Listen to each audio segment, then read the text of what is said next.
We are finally going to get to something other than the war between Winston and the media that I thought you guys weren't interested in, but you clearly have been.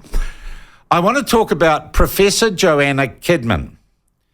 And I'm going to bring Ben in here, even though we haven't got the camera on him. Or have we? You can turn around towards me and people can see you a bit better on the thing, Ben, and the people in Ashburton will be happy.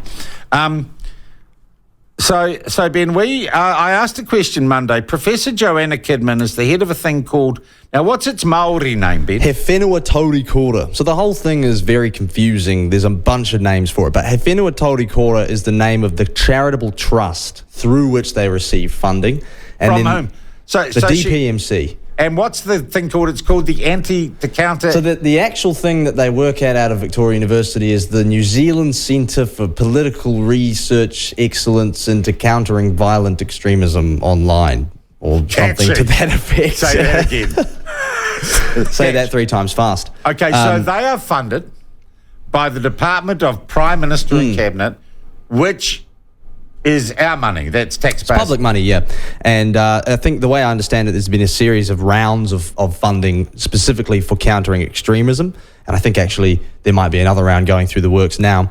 And that goes through He Whenua Tauri Kora, which is the charitable trust that's then funneled or paid essentially to themselves, the academics working at Victoria University through the New Zealand Political Centre. And this was set up by Jacinda Ardern when this was set up, under the Ardern administration. The mosque shooting. I think as part of some wider recommendations on that. All right. So how much money does that thing with the long name get? So you can see on its public record on the charities registrar, and it says revenue from providing goods or services for the year 15th December 2022 was $1.4 million.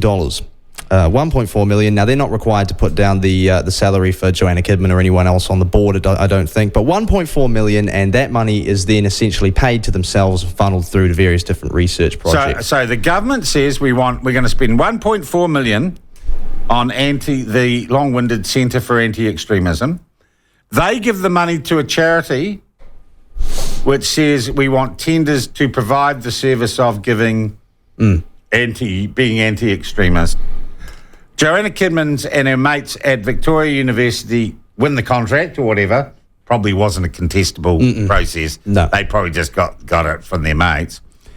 Yeah, well, I mean, the charity gives them 1.4 million, and they just stay in their jobs at Victoria University. Yeah, and they funnel that out, and they have these research projects, which is supposed to be kind of their outputs, right? I can't really figure it out what else it is that they do apart from, in terms of achieving their mission of countering extremism, other than put it towards research and papers, which are various different academics Is there anything involved in their financial records as to what they've done or their KPIs? This is the interesting thing. So you would expect for $1.4 million some outputs of some description, something, some KPIs, something to achieve. Yep. On their financial records, which is the performance review of the charity He Whenua Tauri Kora, they have sort of a checklist of outputs with 11 things on them.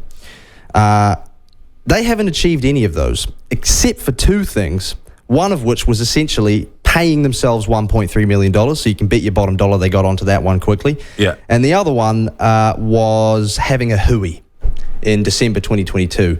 So, I mean, it's hilarious when you look at it. And was amongst those outputs having the head of the group, Professor Joanna Kidman, call the current government a death cult? No, that wasn't on there, but she did do that. It wasn't on there, Kate, but she did do that. She did do that. And I've just got here, actually, a document that was put out around about the time of the group's establishment. It's a document public as well. It's called New Zealand's Countering Terrorism and Violent Extremism Strategy, PDF. It says, together, the National Centre of Excellence, He Whenua Tauri Kora, will provide a focus for reliable, evidence-based public information that accurately reflects the nature of risk, fostered within sensitive, respectful and constructive conversations and dialogue. And so last week, I'd say they've failed on that. That was because subverted. Calling the government a death cult isn't any of that. There. Now, I asked the Prime Minister about this on Monday, and he looked a little confused. He said, "Look, I've got bigger things to do." My understanding from sources inside the administration is that groups like, what was it called again? He Whenua Tauri Kora, headed by Joanna Chapman, that's costing us $1.2 million a year. Yeah, 1.3 and was the last one. administered through a charitable trust.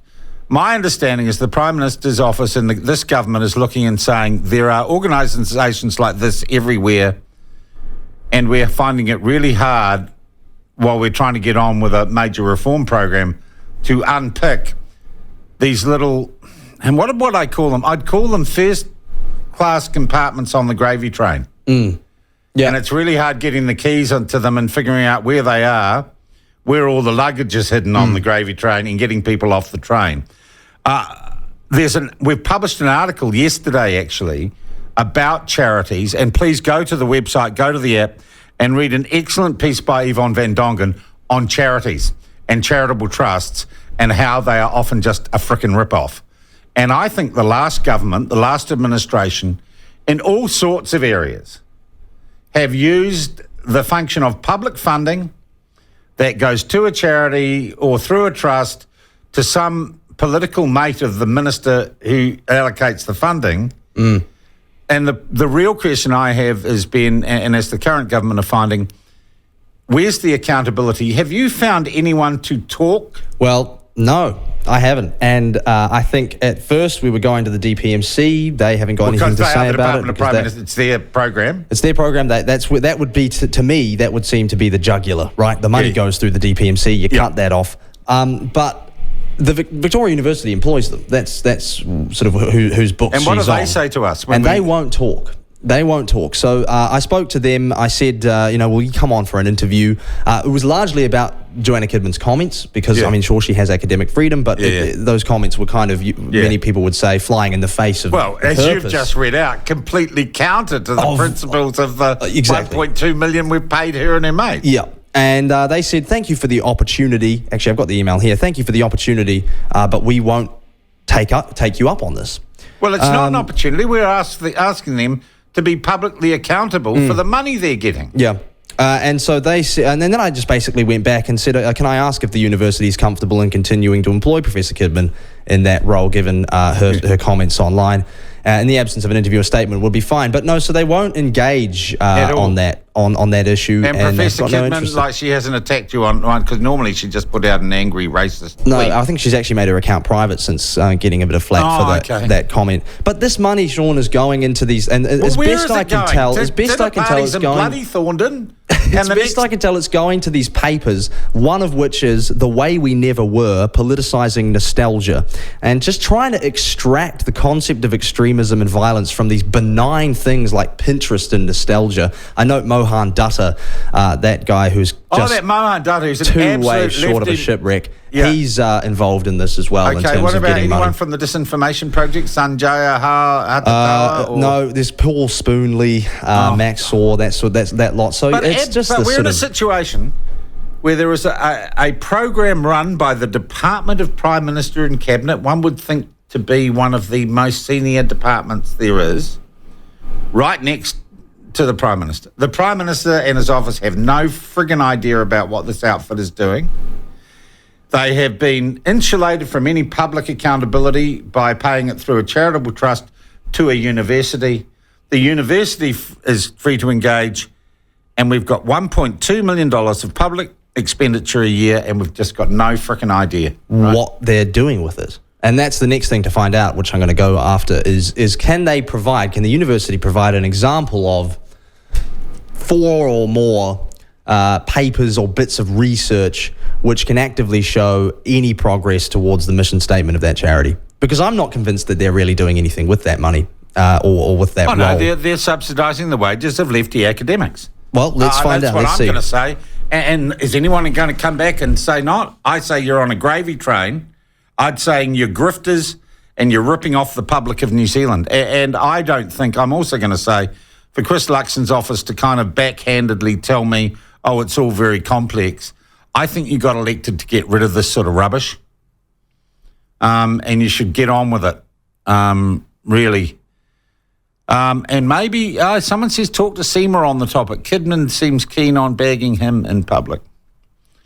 I'd rather just get rid of this wasteful spending so we can spend more on people who really need it, Or Winston can afford to buy the rights to Chumbawamba's songs. Hey, that is great work, Ben. And look, I think it is also. How long have we been chasing that for? A couple of weeks at least. Oh, yeah, a long time. Well, they've been established for 2 years now. 2 years. And I just think, Ben, it's indicative of the sometimes thankless task you have, and just how bad accountability is.